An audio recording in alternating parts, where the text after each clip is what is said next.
सुमेरु पर्वत पर बैठे हुए ब्रह्मा जी के पास जाकर देवताओं ने उनसे अविनाशी तत्व बताने का अनुरोध किया। शिव जी की माया से मोहित ब्रह्मा जी उस तत्व को न जानते हुए भी इस प्रकार कहने लगे, मैं ही इस संसार को उत्पन्न करने वाला स्वयंभू अजन्मा एकमात्र ईश्वर अनादि भक्ति ब्रह्म घोर निरंजन आत्मा हूँ। मैं ही प्रवृत्ति और निवृत्ति का मूलाधार सर्वलीन पूर्ण ब्रह्म हूँ। ब्रह्मा जी ऐसा कि पर मुनि मंडली में विद्यमान विष्णु जी ने उन्हें समझाते हुए कहा कि मेरी आज्ञा से तो तुम सृष्टि के रचयिता बने हो, मेरा अनादर करके तुम अपने प्रभुत्व की बात कैसे कर रहे हो। इस प्रकार ब्रह्मा और विष्णु अपना अपना प्रभुत्व स्थापित करने लगे और अपने पक्ष के समर्थन में शास्त्र वाक्य उद्धृत करने लगे। अंततः वेदों से पूछने का निर्णय हुआ तो स्वरूप धारण करके आए चारों वेदों ने क्रमशः अपना मत इस प्रकार प्रकट किया। ऋग्वेद जिसके भीतर समस्त भूत निहित है तथा जिससे सब कुछ प्रकट होता है और जिसे परमात्मा कहा जाता है, वह एक रुद्र रूपी है। यजुर्वेद जिसके द्वारा हम वेद भी प्रमाणित होते हैं तथा जो ईश्वर के संपूर्ण यज्ञों तथा योगों से भजन किया जाता है, सबका दृष्टा वह एक शिव ही है।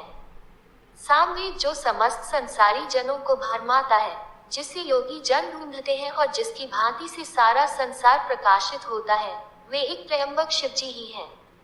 अथर्ववेद जिसकी भक्ति से साक्षात्कार होता है और जो सब या सुख दुख अतीत अनादि ब्रह्म है, वे केवल एक शंकर जी ही हैं।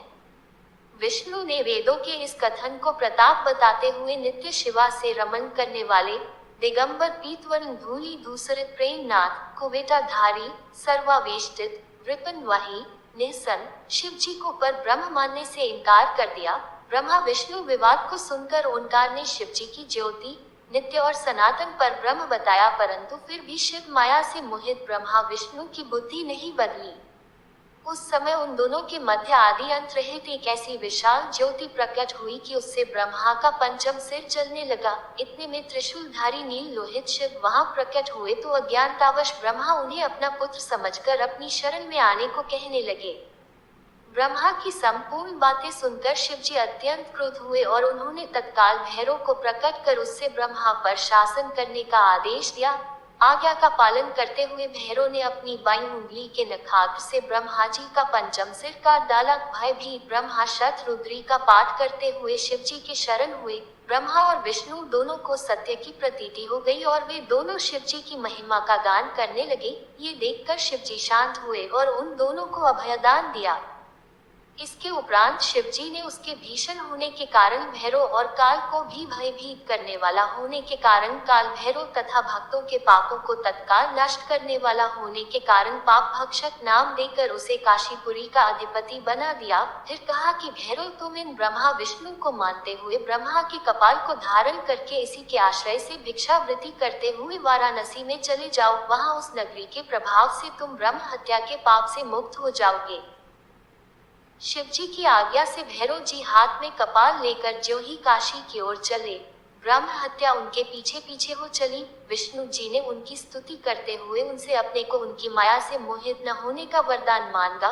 विष्णु जी ने ब्रह्म हत्या के भैरव जी के पीछा करने की माया पूछना चाहिए तो ब्रह्म हत्या ने बताया कि वह तो अपने आप को पवित्र और मुक्त होने के लिए भैरव का अनुसरण कर रही है।